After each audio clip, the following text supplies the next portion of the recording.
શ્રી ગણેશાય નમઃ. સોનેરી સૂર્યના કિરણો સાથે નવા વર્ષનો નવો ઉમંગ. ગુડી પડવાનો આ પવિત્ર તહેવાર લાવે તમારા જીવનમાં ખુશીઓનો રંગ. ચાલો આપણે જાણીએ કે ગુડી પડવો એટલે શું, તેનું આટલું બધું મહત્વ કેમ છે.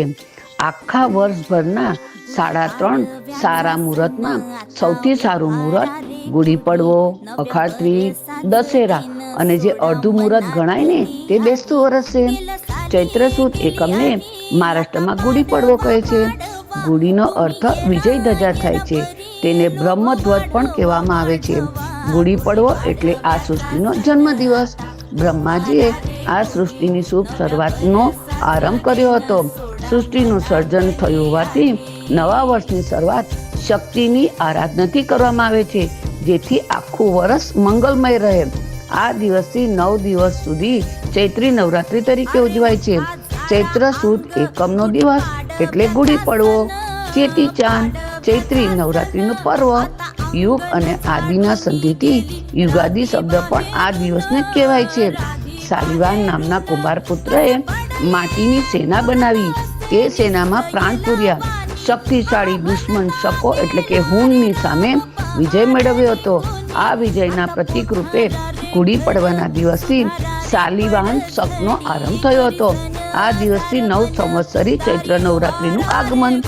માલવાના રાજા વિક્રમાદિત્યએ શકોને હરાવી વિક્રમ સંવતની શુભ શરૂઆત કરી હતી. ગુડી પડવાના દિવસથી સત્યયુગની શરૂઆત થઈ હતી.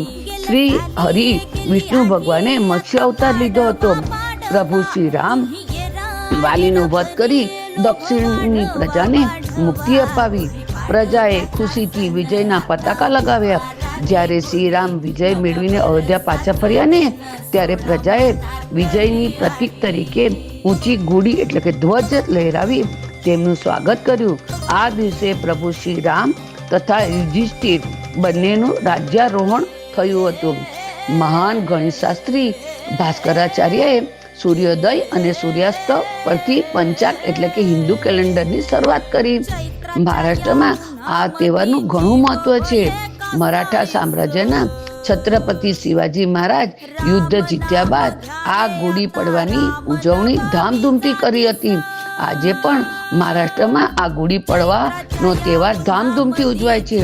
જ્યોતિષશાસ્ત્ર મુજબ સૂર્ય આ દિવસે વિષુવવૃત્ત રેખાને ઓળંગે છે અને વસંત ઋતુનો આરંભ થાય છે. પાનખર પછી કુદરતમાં નવી કુપળો ફૂટે છે. ખેતીની પાકની લણણીનો સમય હોય છે, જે સમૃદ્ધિનું પ્રતીક છે. ધીમે ધીમે ગ્રીષ્મ એટલે કે ગરમીનો આરંભ થાય છે. ચારે તરફ પ્રેમ રંગ, પ્રકૃતિનો અનોખો મિજાજ. દિવસે હલકી પાત એટલે કે ખુશ મિજાજ વાતાવરણ. રાત્રિ ઠંડીનો અહેસાસ મનને પ્રફુલ્લિત કરે છે. આ દિવસથી રાતની સરખામણીમાં દિવસ મોટા થવા લાગે છે.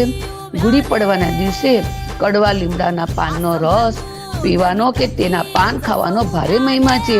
કડવા લીમડાનો કડવો રસ તંદુરસ્તી માટે અમૃત સ્વરૂપ મીઠો બની જાય છે.